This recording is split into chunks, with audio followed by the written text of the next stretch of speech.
Hello friends, हमारे channel English literature I read for you पर आपका स्वागत है। And I am your English literature reader Najma Nadeem Khan. अपनी इस वीडियो में आज हम बात करेंगे एक खूबसूरत पोएम की जिसका नाम है विंड। और ये जो है सीरीज़ जो हम लेकर चले हैं ये क्लास 9 की सीरीज़ है। तो बिहाई बुक है जिसको कि हम एक्सप्लेन कर रहे हैं हिंदी में वर्ड टू वर्ड। तो आई होप आपको ये सीरीज़ काफ़ी अच्छी लगी होगी। और अब तक आपने अगर हमारे चैनल को सब्सक्राइब नहीं किया तो प्लीज़ दोस्तों हमारे चैनल को लाइक कीजिए, शेयर कीजिए और सब्सक्राइब कीजिए। तो चलिए बढ़ते अपनी वीडियो की ओर, स्टार्ट करते हैं। The wind blows strongly and causes a lot of destruction, how can we make friends with it. यहाँ विंड के बारे में ये एक सिम्बॉलिक पॉइंट है दोस्तों। यहाँ पर विंड जैसे कि एक लिटरल मीनिंग है, साफ दिख रहा है। डेनोटेटिव मीनिंग होता है, कॉनोटेटिव मीनिंग होता है। एक तो होता है जो सामने कोई चीज़ है वो लिटरली हमें दिख रही है और उसका मीनिंग हम समझ रहे हैं, और एक होता है छुपा हुआ मीनिंग, यानी कि भाव क्या है कहने का। तो यहाँ पर ये चीज़ समझने वाली है कि विंड किसके लिए कहा गया है। विंड जैसे कि हम सभी जानते हैं तेज़ हवा को कहा जाता है। विंड जो थोड़ी तेज़ हवा बहती है, चलती है, और वो काफ़ी डिस्ट्रक्टिव होती है, डिस्ट्रक्शन लेकर आती है। मगर यहाँ पर पॉइंट कह रहा है कि how can we make friends with, हम इसके साथ दोस्ती कैसे कर सकते हैं। और विंड कहा गया है ढके छुपे लफ्ज़ों में डेली लाइफ चैलेंजेस को, हमारी ज़िंदगी की मुश्किलों को, परेशानियों को जो कि एक ह्यूमन बीइंग फेस करता है अपनी लाइफ में। तो वो चैलेंजेस हैं, वो डिस्ट्रक्शन लेके आते हैं। वो डिस्ट्रक्शन कैसे हो सकते हैं? वो हमें मेंटली वीक कर सकते हैं, फिज़िकली वीक कर सकते हैं, हमें झंझोड़ सकते हैं, हमें रुलाते हैं, हमें वीक करते हैं। तो इन चैलेंजेस को कैसे हमने सामना करना है, कैसे इनसे बिफ्रेंड करना है, तो इन चीज़ों को यहाँ पर बताया गया है। तो चलिए देखते हैं। विन कम सॉफ्टली, यहाँ पर पॉइंट विंड को एड्रेस करते हुए कह रही हैं कम सॉफ्टली, कि बहुत धीरे से आओ। Don't break the shutters of the window, window के जो शटर्स हैं, विंडो जब आपने देखा है जब एक तेज़ हवा चलती है तो जो विंडोज़ हैं वो ऐसे ऐसे जो होती है वो, मान लीजिए ये विंडो है तो ये विंडो जो है तेज़ी से आगे पीछे होने लगती हैं, तो इनके जो शटर्स हैं वो टूट जाते हैं। वो उनको कह रहे हैं कि प्लीज़ ऐसा मत करो। Don't break the shutters of the window, window के जो शटर्स हैं उनको मत तोड़ो। Don't scatter the paper, scatter होता है बिखेरना। तो जो पेपर्स रखे हुए हैं रूम में तुम उन्हें मत बिखेरो। Don't throw down the books on the shelf, और जो शेल्फ है, आप एक कमरे की सिचुएशन को इमेजिन कीजिए, वहाँ पर बुक शेल्फ रखी है और वहाँ पर किताबें रखी हैं, पेपर्स रखी हैं, और विंडो खुली हुई है और तेज़ी से विंडो जो है तेज़ हवा से आगे पीछे हो रही है। तो हवा जो है तेज़, वो क्या करती है, पेपर्स बिखरा देती है और किताबों को नीचे गिरा देती है। There look what you did, देखो तुमने यहाँ क्या किया। You threw them all down, तुमने सब चीज़ों को नीचे गिरा दिया है। You tore the pages of the books, तुमने किताब के जो पेजेस हैं उनको फाड़ दिया है। यू ब्रॉट रेन अगेन, और तुम क्या ले आई हो, दोबारा से बारिश ले आई हो। ऐसा होता है बारिश आने से पहले क्या होता है, काफ़ी तेज़ हवा चलने लगती है और घर में काफ़ी अस्त व्यस्तता हो जाती है। ये सिचुएशन सभी ने फेस की है। You are very clever at poking fun and weaklings. अब यहाँ से जो इस पॉइंट को हमें समझना है, यू आर वेरी क्लेवर, वो कह रही है कि विन तुम बहुत ज़्यादा चालाक हो। पोकिंग फन मजाक बनाना, एट वीकलिंग्स जो कमज़ोर हैं तुम उनका मजाक बनाती हो। अब यहाँ से आपको समझना, देखिए कि हमारे लाइफ चैलेंजेस हैं, प्रॉब्लम्स हैं, वो क्या करती हैं, वो भी तो ऐसी ही होती हैं ना दोस्तों।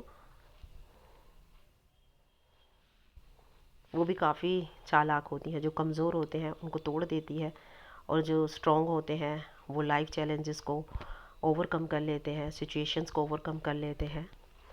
Frail crumbling houses, crumbling doors, crumbling rafter, crumbling wood, crumbling bodies, crumbling leaves, crumbling hearts.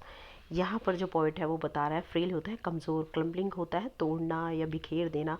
क्या करती हो तुम, जो कमज़ोर हैं उन घरों को गिरा देती हो, दरवाजे तोड़ देती हो। राफ्टर्स होता है बीम के पास लगे हुए होते हैं, उनको कहते हैं राफ्टर्स।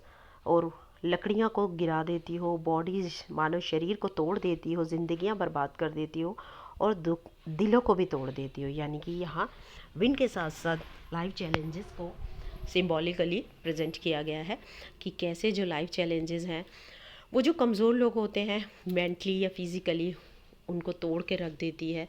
वो क्या करते हैं, सकम कर देते हैं, यानी कि यील्ड कर देते हैं, हार मान लेते हैं लाइफ चैलेंजेस से। उनका सामना करने की उनमें ताकत नहीं होती है। तो सिचुएशंस भी उन्हीं का ही मजाक उड़ाती हैं, चैलेंजेस भी उन्हीं का ही मजाक उड़ाते हैं। और जो लोग स्ट्रॉन्ग होते हैं मेंटली, वो उन सिचुएशंस को ओवरकम कर लेते हैं, उनको जीत हासिल कर लेते हैं, तो उनका वो कुछ नहीं बिगाड़ सकती है। द विंड गोड, विंड गोड यहाँ पर देखें विंड को जो है देवता के रूप में बताया गया है। विनोज करते हैं। विनो होता है एक प्रोसेस होता है, जैसे कि जब गेहूं से उसका शाफ्ट अलग करना होता है, उसका जो छिलका अलग करना होता है, तो उसको छाना जाता है, तो उसको विनोइंग प्रोसेस कहा जाता है। आपने पुराने टाइम में औरतों को छानना होता था लकड़ी का, उससे क्या करती थी वो गेहूं को हवा में ऐसे ऐसे छानती थी, जिससे कि हवा से जो छिलका होता था वो अलग हो जाता था, और जो गेहूं होता था वो नीचे गिर जाता था, तो उसको विनोइंग कहते हैं। आजकल तो बड़ी बड़ी मशीनों से होता है। क्रशेस दैम ऑल, उनको जो विंड देवता हैं वो क्या करते हैं, विनोइंग का प्रोसेस करते हैं। क्रशेस दैम ऑल, और जो कमज़ोर होते हैं उन्हें क्या कर देते हैं, क्रश कर देते हैं, दबा देते हैं, ख़त्म कर देते हैं। यानी कि स्ट्रॉन्ग लोग सिचुएशन में खड़े मजबूती से रहते हैं, और जो कमज़ोर होते हैं वो गिर जाते हैं। जैसे कि एक मजबूत दीवार है, वो खड़ी रहती है, और जो कमज़ोर दीवार होती है वो गिर जाती है। He won't do what you tell him. अब तुम इस जो विंड को ये नहीं कह सकते, ये जो सिचुएशंस है व्हाट यू टेल हिम, कि वो इसी तरीके से करे जैसे तुम चाहते हो। ऐसा कुछ नहीं होता है ज़िंदगी में, सब चीज़ें हमारे हिसाब से नहीं होती हैं, सिचुएशंस हमारे हिसाब से नहीं होती हैं, चीज़ें हमारे हिसाब से नहीं चलती हैं, अपोजिट सिचुएशंस होती हैं। तो ज़िंदगी के इस बहाव के हिसाब से हमें अपने आप को बदलना पड़ता है, स्ट्रॉन्ग बनना पड़ता है। So come let's build strong homes. तो अब वो यहाँ कह रही है पॉइंट कि so come let's build strong homes. यहाँ होम्स की बात नहीं है, सिर्फ होम की बात नहीं हो रही है यहाँ पर, दिलों की फिज़िकली जो अपीयरेंस है, मेंटली जो हमारी एक स्ट्रेंथ है, उसकी बात हो रही है कि चलो हम क्या करते हैं, स्ट्रॉन्ग मजबूत घर बनाते हैं। Let's join the doors firmly, और जो दरवाजे हैं उन्हें मजबूती से जोड़ते हैं। Make the heart steadfast, steadfast होता है बहुत मजबूत, और अपने दिलों को मजबूत करते हैं, यानी कि किसी भी मुश्किल का सामना करने के लिए मजबूती से खड़े रहते हैं। ऐसा नहीं है कि हम डर कर बैठ जाए। डू दिस, यही करो, and the wind will be friends with us. और क्या होगा, ये जो विंड है, ये सिचुएशंस है, ये हवा है, मुश्किलों की हवा है, या फिर चैलेंजेस हैं, ये क्या है, हमारे दोस्त बन जाएंगे। हमें प्रॉब्लम का सामना करने से डर नहीं लगेगा, क्योंकि हम क्या हो चुके हैं, हम फर्म हो चुके हैं, स्ट्रॉन्ग हो चुके हैं, स्टेडफास्ट हमारी विल हो चुकी है, हमने अपने आप को मजबूत बना लिया है। The wind blows out weak fires, आपने नॉर्मली देखा होगा, जैसे ही हम कोई छोटी सी आग जलाते हैं, मान लीजिए एक मैच बॉक्स लेते हैं, उसमें से एक आग जलाई हमने तीली से, तो हल्की सी अगर हम फूंक मारेंगे तो वो ब्लो करेंगे तो बुझ जाती है, क्योंकि वो छोटी सी फायर है, उसका अपना कोई खास लंबा चौड़ा वजूद नहीं है। He make strong fire roar and flourish, तो हवा जो है उस आग को बुझा देती है। He make strong fire roar and flourish. मगर इसके अपोजिट अगर हम देखें, जो बड़ी, आपने देखा होगा बड़ी बड़ी आग लगती है, चाहे जंगल में लगती है या कहीं किसी सिचुएशन में, तो फायर लगी हुई है, अगर वहाँ पर तेज़ हवा चल जाए तो सिचुएशन को वर्स कर देती है। यानी कि उस आग को वो हवा क्या करती है, बुझाती नहीं है, उसे और ज़्यादा भड़का देती है, तो उसके लिए फ्यूल का कार्य करती है। हिज फ्रेंडशिप इज़ गुड, इसलिए कहते हैं कि जो प्रॉब्लम्स हैं, जो विंड है, उसके साथ दोस्ती बड़ी अच्छी चीज़ है। अगर हम स्ट्रॉन्ग हो गए ना, और हमने चैलेंजेस को एक्सेप्ट करना सीख लिया, और तो हमें मज़ा आता है, तो हम डरते नहीं हैं। We praise him every day, हम क्या है, हम खुश होते हैं, चल यार एक नया चैलेंज मिला है, नई प्रॉब्लम आई है, इसको नए तरीके से जानेंगे, नए आइडियाज़ माइंड में आते हैं, तो हम नए नए तरीके ज़िंदगी जो हमें सिखाती है। तो ये बड़ी ही खूबसूरत पोएम है, जिसमें बहुत ही अच्छे तरीके से ज़िंदगी से लड़ना सिखाया गया है, चीज़ों को समझना सिखाया गया है विंड के ज़रिए। तो जैसे कि एक विंड होती है, तेज़ हवा चलती है और डिस्ट्रक्टिव पावर होती है, चीज़ों को उड़ा कर ले जाती है, किसको, और नुकसान किसको होता है।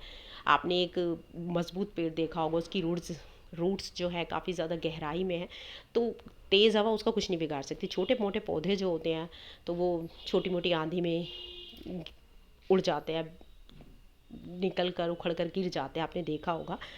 तो यही वही बात इंसानों के लिए भी है, हम मानव के लिए भी है, मनुष्य के लिए भी है, कि जो जितना स्ट्रॉन्ग होता है वो उतना ही मजबूती से खड़ा रहता है, चाहे कैसे भी सिचुएशन हो। और जो कमज़ोर लोग होते हैं वो बहुत ही जल्दी छोटी सी भी सिचुएशन में डर कर भाग जाते हैं, गिर जाते हैं।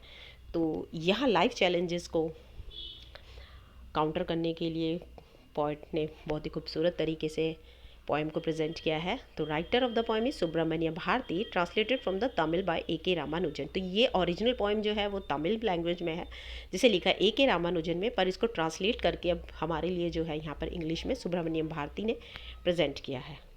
तो आई होप आपको जो ये वीडियो बहुत अच्छी लगी होगी और बहुत अच्छे से समझ आएगा। देखिए पुराने टाइम में क्या, अभी भी गाँव में बहुत से लोग जो है इस शाफ्टिंग को विनोइंग करते हैं। देखिए ये गेहूं को हवा चल रही है और गेहूं जो है इनके छानना बोला जाता है इसको, तो ये इसको फटकना बोलते हैं हम। तो अब ये जो छिलका हल्का होता है हवा उसको उड़ा लेती है, और जो गेहूं होता है भारी होता है वो नीचे गिर जाता है।